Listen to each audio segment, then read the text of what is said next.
National Weather Service in Wilmington has issued a severe thunderstorm warning for southern Franklin County, Ohio, northern Pickaway County, until 2:30 p.m.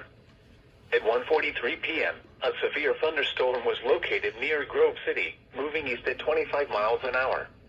Hazard, 60 miles an hour wind gusts and quarter-size hail. Source, radar indicated.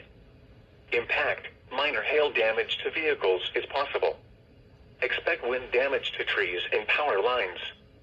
Locations impacted include Columbus, Reynoldsburg, Grove City, Canal Winchester, Groveport, Asheville, South Bloomfield, Whitehall, Obetz, Commercial Point, Lithopolis, Urban Crest, Harrisburg, Orient, Lockport, Darbyville, Bryce, Derby, Blacklake Estates, and Duval.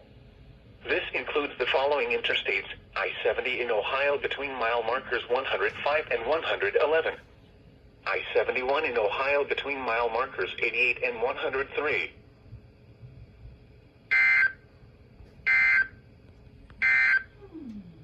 The severe thunderstorm